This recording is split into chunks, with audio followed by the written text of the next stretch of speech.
feel like Fourth Wing changed my life. Who am I? I hate that bit so much. Am I being silly? Now I'm so angry all over again. It wasn't a mistake, I'm a bit frazzled. Now I have a question. Hello Booktube darling. I can't believe I'm saying this. I don't know why it's making me so emotional. It's something I never thought I would be back doing. I used to vlog sort of my life in Australia, and before that various bits and pieces as I was growing up, watching Zoella and loving all of that kind of content that was going on at that time in my life. And all of a sudden in 2024, it sounds dramatic and I don't mean it to be so dramatic, but I feel like my life changed in 2024. I started reading fantasy books and my mental health, my calmness, this freaking wet like day, my ability to enjoy my own company and my own space just amplified so much more with books. As I got older, my sort of book choices went from sort of the fun, like skullduggery, pleasant Jacqueline Wilson, to literally just business books, my law textbooks when I was doing my degree, and the joy of reading just like slowly dwindled away, and I only wanted to read if it was gonna better me as a person. And then it got to a point last year where I was like, I'm so done with putting this absurd pressure on myself to be better and do more and achieve more. Like I just want to be able to like sit and enjoy what I'm reading. So I genuinely feel like Fourth Wing changed my life. From Fourth Wing, I then sort of really diving into Bookster, Book Talk, and now apparently Booktube. So I'm so excited to be here in this space. Today is currently a week out from Onyx Storm, and I have been seeing the entire internet doing their rereads of Fourth Wing and Iron Flame, picking up on so many crucial bits of information that we didn't pick up on our first read of the series. So I now feel like I'm missing out. I thought I was going to be okay with just diving into Onyx Storm. I read Fourth Wing in May 2024, I read Iron Flame then in June 2024. I now feel like I've missed some critical bits of information. I now feel like there will be bits, obviously knowing what I know now that happens at the end of Iron Flame, I feel like I should be able to pick up on those signs rereading it for the second time. I have a week to go and I want you to come along and experience this with me. I'm about an hour into my reread, killing me second time around, to just listen to Violet be like, oh, Dane's so gorgeous, I wish that we had progressed into something more and maybe things will, blah blah blah blah, Dane this, Dane that, and I'm like, girl, you don't even know what's about to hit you in the freaking face. Oh my god. I'm so excited. It's a very exciting time, isn't it, Pika?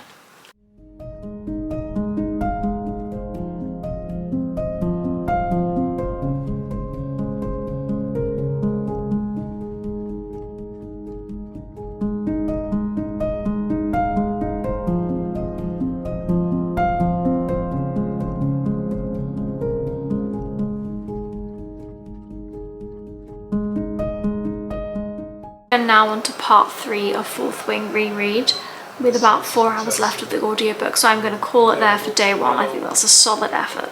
I will see you in the morning. It is day 4 of my Fourth Wing reread. I'm up to here. I'm having a great time. Do I regret? I mean, I don't regret my decisions, but I'm also like a little bit panicked because it's the 17th. I think I am thinking I'm going to make it through this, okay, this, and this. Who am I? It wasn't a mistake, I'm a bit frazzled. So I have been and picked up a coffee, and we just need to make some headway today. We need to go in strong today. I already sat down for an hour this morning from 6 till 7 AM. That's how dedicated I am to the cause, reading some more pages. And for the first time ever, like I am going through and I'm tabbing, like I have a lot to say. Whether what I say is relevant or interesting to anybody, we'll see. But these are things that I have thought were of note. So we need to get ready, and then we need to talk about everything. I feel like maybe I should just talk about it once they've finished everything, or doing, no, let's do it, let's do some now, hey? Let's do it as we're going along. Now, I have a question, right? I have a question. And again, please, like, I'm not, like, I'm a vibes reader. I'm not a theorist. I'm not, I don't pick things up as I'm reading. I just agree. I'm reading, I'm just like, okay. But Fourth Wing, page 317, we're talking about Jack right now, okay? His sadistic grin and red-rimmed eyes around him are all I can see as he forces more and more power into my body. Hold on. Pause. Let's rewind to page 162. I know, it's very interesting. Do you see what I'm talking about here? Rhiannon is talking to Violet here, and she goes, did he tell you people supposedly only turn into venom if they channel directly from the source? Then let's rewind again to page 8, at the very beginning of our story here. Just don't try and channel power without being a bonded rider and a red-eyed monster won't hide under your bed. Red-eyed monsters. Red rim around his eyes. Is Jack already a venom? Am I being stupid? Am I being silly? Because I thought that happened at some point in Iron Flame. I don't know, I can't remember when. I will get to the bottom of it in here and when that was, but I was just going through it and that line just stuck out and I'm like, does that mean he's already a venom and just like undercover? Don't come for me, because I'm also very aware that like the red rim around his eyes could be like, you know, tiredness or whatever. But anyway, moving on. 233, exhibit on why Violet is just the most strongest badass girl in the world, and I will fight in this woman's corner. Not that she needs me, she is great on her own, she needs nobody. But page 233, the reason we'll never be anything more than friends isn't because of your rules, it's because you have no faith in me. So forgive me, but you're about to be some of the bullshit that this place cuts away from me. Then somebody please tell me. Oh! How much more did that hurt on page 269, where Violet's talking to Liam and she's like, what did you want to be when you grow up? He shrugs. Alive.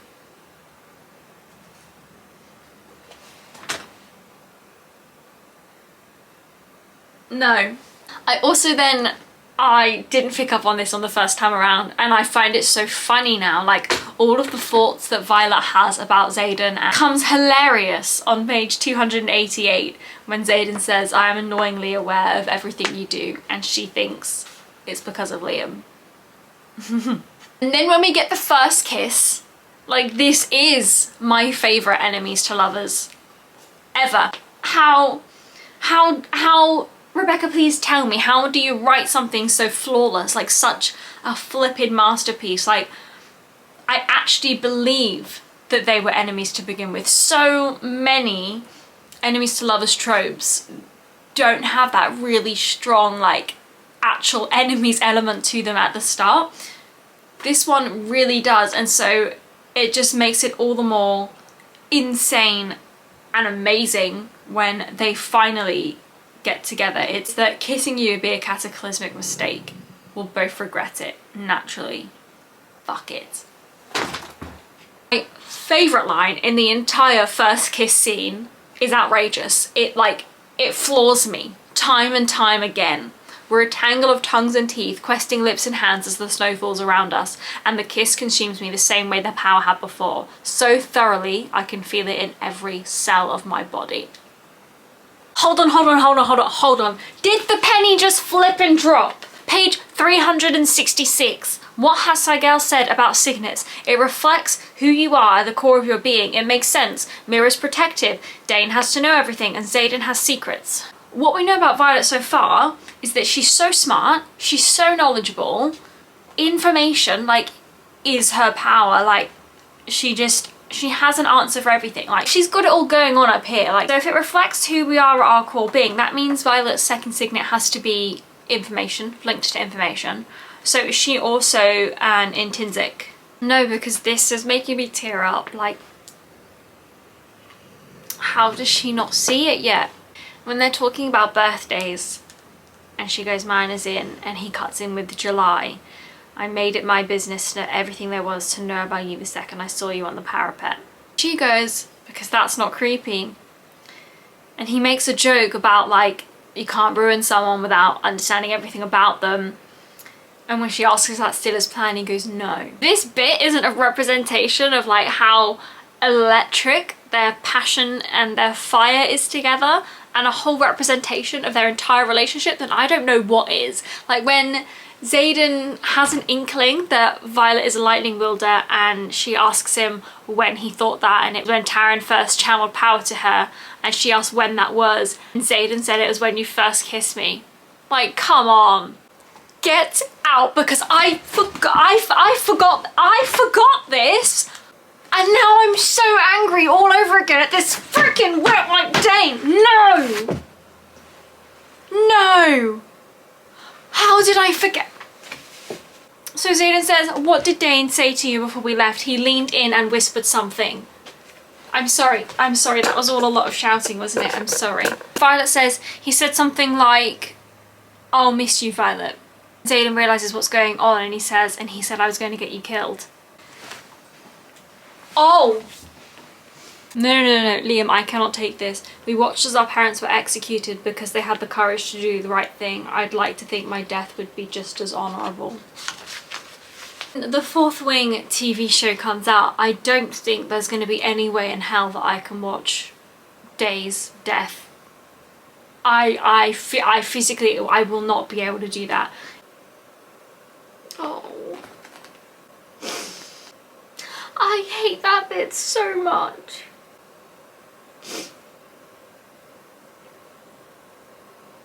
It's been my honour.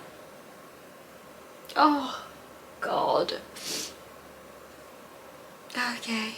Oh, well, I have officially finished my Fourth Wing reread, and honestly, what a journey. I think I love it more than I did the first time around. Fourth Wing was the first fantasy book I read last year, and I'm still claiming that a year later it is still my favourite. I absolutely love it, and I just feel like it's opened up my eyes to the fantasy world. So I'm just so grateful for this series. It just got me excited about reading again and made me want to talk about books and read books all the time. I feel like doing the Fourth Wing reread and verbal annotations that I've been doing with you guys has been such a fitting video for like my first YouTube booktube videos. I hope you stick around to see more content like this, and I will see you very soon.